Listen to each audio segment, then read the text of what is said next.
پیدائش اس کا دوسرا باب اور اس کی 18 آیت۔ اور خدا نے کہا کہ آدم کا اکیلا رہنا اچھا نہیں، میں اس کے لیے ایک مددگار اس کی مانند بناؤں گا۔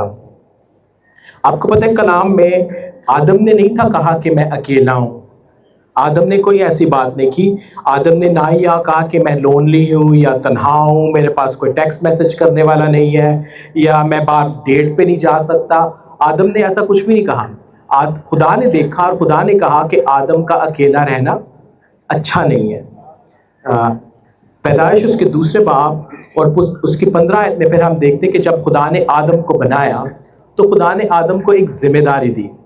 ذمہ داری خدا نے اس کو یہ دی تھی، کلام میں لکھا ہے، خدا نے آدم کو لے کر باغ عدن میں رکھا کہ اس کی باغبانی اور نگہبانی کرے۔ تو آپ دیکھو کہ خدا نے آدم کو کام دیا کرنے کو۔ آدم اس وقت ایک سنگل آدمی ہے، اور آپ جو سنگل لڑکے ہیں آپ کو محنت کرنی چاہیے، آپ کو کام کرنا چاہیے، اپنے آپ کو اپنی دلہن کے لیے تیار کرنا چاہیے جو خدا نے آپ کے لیے رکھی ہے۔ سو اس چیز کے لیے آپ کو محنت، یہ خدا نے آدم کو کام دیا کرنے کو۔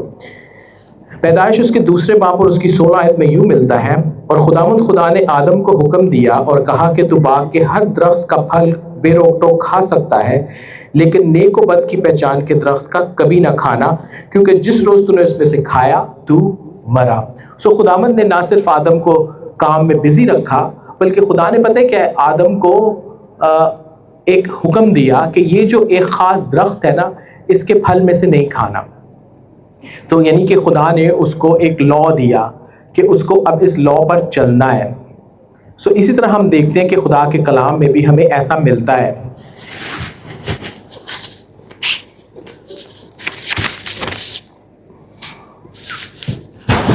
آپ کو پتہ ہے خدا جو سنگل لوگ ہیں نا، خدا نے کلام کے مطابق بائبل میں جو ہمیں ملتا ہے، خداوند نے ہمیں یہ سکھایا ہے۔ میں آپ کے سامنے ایک آیت پڑھتا ہوں کہ جو باتیں تم نے لکھی تھیں ان کی بابت یہ ہے کہ مرد کے لیے اچھا ہے کہ عورت کو نہ چھوئے۔ اکثر اوقات بہت سارے لوگوں کا کانسیپٹ یہ ہے مسیحی لوگوں کے بارے میں، وہ یہ کہتے ہیں کرسچنز کو الاؤڈ ہے، کرسچنز ہگنگ کر سکتے ہیں، کسنگ کر سکتے ہیں، سیکس کر سکتے ہیں بیفور میرج۔ بائبل میں کوئی ایسی چیز الاؤڈ نہیں ہے۔ خدا کے کلام میں لکھا ہے مرد کے لیے کہ اچھا ہے عورت کو نہ چھوئے۔ اس کے علاوہ کلام میں یہ بھی ملتا ہے کہ حرام کاری سے بھاگو۔ سو یہ اس چیز کو سب ذہن میں رکھیں، کرسچینٹی ہرگز ایسا کچھ الاؤ نہیں کرتی۔ کرسچینٹی میں بلکہ بڑے اسٹرکٹ لاز ہیں جس میں سکھایا گیا ہے بائبل میں کہ آدمی کو عورت سے کچھ چھونا بھی نہیں چاہیے۔ سو پلیز آپ سب مس انڈرسٹینڈ نہ کریں کہ مسیحت میں شاید سب کو اجازت ہے جو دل میں آئے کرو، ایسا کچھ بھی نہیں ہے۔ جو کرتے ہیں ایسا وہ بائبل کو فالو نہیں کر رہے، وہ اپنی غلط خواہشوں کو فالو کر رہے ہیں۔ سو پلیز آپ سب لوگ جو ہے اس چیز کو ذہن میں رکھیں کہ ایسا کچھ ہمیں بائبل میں نہیں ملتا، کلام میں ایسی کوئی چیز نہیں سکھائی گئی۔ سو خدا نے اب ہم یہ دیکھتے ہیں کہ خدا کو پتا تھا کہ آدم اکیلا ہے، کیونکہ کلام میں خدا نے خود کہا کہ آدمی کا اکیلا رہنا اچھا نہیں ہے۔ سو خدا نے جب آدم کو ایک کام دیا نہ کرنے کو، سو خدا نے کہا کہ جانوروں کے نام رکھو۔ اس نے جانوروں کے نام رکھنا شروع کیے۔ یہ بھی بہت زیادہ کام تھا۔ اب آپ سوچیں جب آدم نے دیکھا ہوگا کہ یہ سارے کام کرو، بائبل میں پھر ہمیں ملتا ہے کہ اس نے یہ دیکھا کہ خدا نے بھی یہ دیکھا، اس کے دل میں بھی دیکھے اس کی مدد کے لیے تو کوئی بھی نہیں ہے۔ سو خدا نے پھر اس کے لیے مددگار بنایا۔ سو ایک چیز جو ہم خدا کے کلام میں سے دیکھتے ہیں کہ جس طرح خدا نے آدم کے لیے ایک منصوبہ بنایا تھا کہ وہ اکیلا نہ رہے۔ آپ جو سنگل لوگ ہو نا، خدا نے آپ کے لیے بھی منصوبہ بنایا ہے تاکہ آپ اکیلے نہ رہو۔ ہاں ہو سکتا ہے کچھ لوگوں کے لیے خدا کی مرضی ہو کہ وہ اکیلے رہیں، لیکن اوور آل ہم دیکھتے ہیں بائبل میں خدا نے ہر کسی کے لیے منصوبہ بنایا ہے کہ وہ اکیلے نہ رہیں۔ یہ جس طرح خدا نے آدم کو بنایا تھا۔ تو اس چیز سے بالکل آپ جو ینگ لوگ ہیں، سنگل ہیں، ڈسکریج نہ ہو ہماری شادی کب ہوگی۔ خدا کا ایک منصوبہ ہے آپ کے لیے، اور جب اس کا وقت آئے گا تو خدا اس کے لیے سارے دروازے کھول دیں گے۔ دوسری چیز جو ہم کلام میں سے دیکھیں گے کہ آدم کے لیے جو بیوی تیار کی تھی وہ خدا نے تیار کی تھی۔ آدم کو خدا نے بہت بڑی گہری نیند میں سلا دیا، اور خداوند نے اس کی پسلی لے کر عورت کو بنایا، اور پھر خداوند نے ہم یہ دیکھتے ہیں کہ اس کی بیوی کا اور اس کا ملاپ کیا. سو یہ جو تھاٹ ہے اس چیز سے ہمیں ذہن میں رکھنا ہے کہ تیار کرنے والے کون ہیں؟ خداوند ہے. آدم کو کیا کرنا تھا؟ آدم کا تو کام آسان تھا، اس کو تو بس سونا تھا.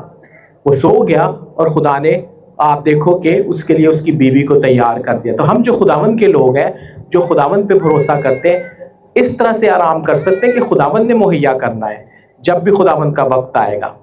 تو اس اعتبار سے ہمارے پاس ایک تسلی اور ایک سکون ہونا چاہیے جس طرح آدم کے پاس تھا. پھر تیسری چیز جو دیکھیں گے کہ خداوند نے ان دونوں کا ملاپ کیا. سو یاد رکھیں کہ ملاپ جو ہے وہ خدا کی طرف سے ہوتا ہے. پھر ہم ایک اور چیز جو دیکھیں گے کہ میرج کا جو انسٹیٹیوشن ہے وہ بھی خدا ہی نے بنایا ہے.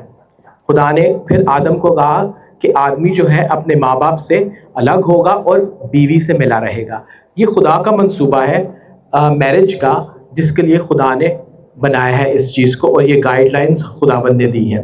تو خدا نے دیکھا کہ جب آدم تیار ہے تو پھر خدا نے اس کے لیے اس کی بیوی کو مہیا کیا، اور خدا نے اس کو یہ کلیئر ڈائریکشنز اس وقت سے ہمیں بائبل میں پیدائشی سے مل جاتے ہیں کہ آدمی جو ہے اپنے ماں باپ کو چھوڑے گا اور اپنی بیوی سے جا ملے گا. پھر ایک آخری چیز جو ہم دیکھیں گے کہ میرج جو ہے وہ کبھی ختم نہیں ہوتی، وہ موت تک برقرار رہتی ہے. جس دور میں میں اور آپ رہتے ہیں، اگر ایک ایوریج کپل ہے ان کی آپس میں نہیں بنتی تو وہ ڈیورس کر دیتے ہیں ایک دوسرے کو. خدا کے کلام کے مطابق خدا جب آج یہ جو کپل ہے، یہ جو عہد خداوند کے سامنے اور گواہوں کے سامنے، کلیسیا کے سامنے، اپنے خاندان والوں کے سامنے کرنے ہو کہ یہ ہمیشہ کے لیے ہے. یہ عہد کبھی ختم نہیں ہوتا، یہ موت تک رہتا ہے. صرف ایک چیز اس عہد کو ختم کرتی ہے. تو یہ جو دنیا نے سسٹم بنایا ہوا ڈیورس کا، یہ دنیا کا بنایا ہوا سسٹم ہے، خدا کا نہیں ہے.